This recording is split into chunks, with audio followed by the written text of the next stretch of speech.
வணக்கம். ரிஷப ராசியில் பிறந்த அனைவருக்கும் இந்த 2026ஆம் ஆண்டு தனம், செல்வங்கள் குவியும் அற்புதமான வருடமாக இருக்கப் போகுதுங்க. இந்த புது வருடம் ஆரம்பிக்கும் போதே உங்கள் ராசிநாதன் சுக்கிர பகவான் குரு பகவானின் பார்வையுடன் தனுசு ராசியில் சஞ்சாரம் செய்கிறார். குரு பகவானின் பார்வை கோடி நன்மை தருங்க. ரிஷப ராசியில் பிறந்து ராகு, சனி உங்கள் லக்னத்திற்கு யோகர்களாக இருந்து இந்த நேரத்தில் ராகு தசையோ சனி தசையோ நடக்கிறவர்களுக்கு இந்த 2026 ஒரு மிகச் சிறந்த ஆண்டாக அமையப் போகுதுங்க. 2026 மார்ச் மாதம் சுக்கிரன் மீன ராசியில் சஞ்சாரம் செய்ய போறார். இது உங்கள் ராசிக்கு கர்மஸ்தானம், அதாவது 11ஆம் இடம். சுக்கிரன் 11ஆம் இடத்தில் உச்சமாவது ஒரு அற்புதமான யோக அமைப்புங்க. அழகு, கலைத்துறை, பியூட்டி பார்லர், சலூன் வைத்திருப்பவர்களுக்கு நல்ல லாபம் கிடைக்கும். தனம் குவியும். குடும்பத்தில் மகிழ்ச்சியான சூழ்நிலை அமையும். மூத்த சகோதரர் வழியில் நல்ல ஆதாயம் கிடைக்கும். சனி பகவான் இந்த வருடம் முழுவதும் உங்கள் ராசிக்கு 11ஆம் இடத்துல, அதாவது மீன ராசியில தான் இருக்க போறார். சனி பகவான் உபஜெயஸ்தானத்தில் இருப்பது ஒரு நல்ல அமைப்பு தாங்க. ராகு, கேது டிசம்பர் மாதம் வரைக்குமே கேது 4ஆம் இடத்திலும் ராகு 10ஆம் இடத்திலும் இருக்கிறது. ரிஷப ராசிக்கு சாதகமான பலன் தர மாதிரி தான் இந்த 2026ஆம் ஆண்டு அமையப் போகுதுங்க. ராகு கேதுக்கள் குறிப்பாக எந்த ராசியில் இருக்கிறார்களோ அந்த ராசி அதிபதி போல செயல்படுவாங்கன்னு சொல்லுவாங்க. ராகு கும்பத்தில் சனி பகவான் போலவும், கேது சிம்மத்தில் சூரிய பகவான் போலவும் செயல்படுவாங்க. உங்கள் ராசிக்கு சனி பகவான் பாக்கியாதிபதி, சூரிய பகவான் சுகஸ்தானாதிபதி.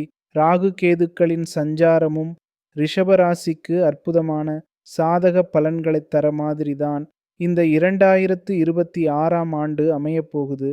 ரிஷபராசிக்கு லாபஸ்தானாதிபதியான குரு பகவான் இந்த வருடம் உங்கள் ராசிக்கு 2ஆம் மற்றும் 3ஆம் வீட்டில் சஞ்சாரம் செய்கிறார். குரு பகவானின் பார்வையும் ரிஷப ராசிக்கு அற்புதமாக இருக்குதுங்க. குரு பகவானின் பார்வையால் ரிஷப ராசிக்காரர்களுக்கு குடும்பத்தில் மகிழ்ச்சி, புதிய உறவு சேர்க்கை உருவாகும். வெளிநாட்டு வாய்ப்பு எதிர்பார்த்து இருந்தவர்களுக்கு வெளிநாட்டு வேலை கண்டிப்பாக கிடைக்கும்.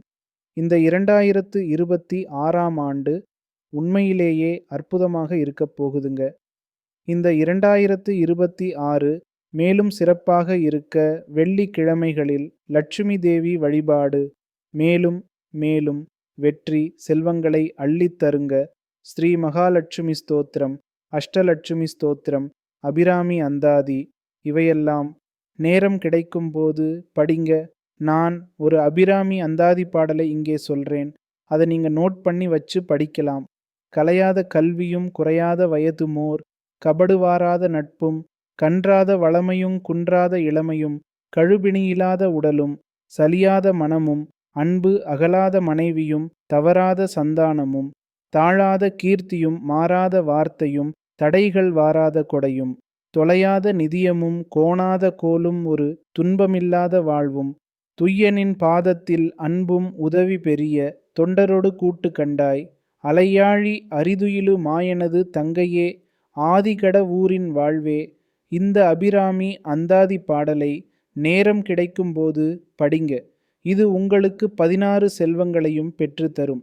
ரிஷப ராசிக்காரர்கள் எல்லோருக்கும் இந்த 2026ஆம் வருடம் தனம், செல்வங்கள் அனைத்தும் லட்சுமி தேவியின் அருளால் கிடைக்க நானும் லட்சுமி தேவியை வேண்டுகிறேங்க.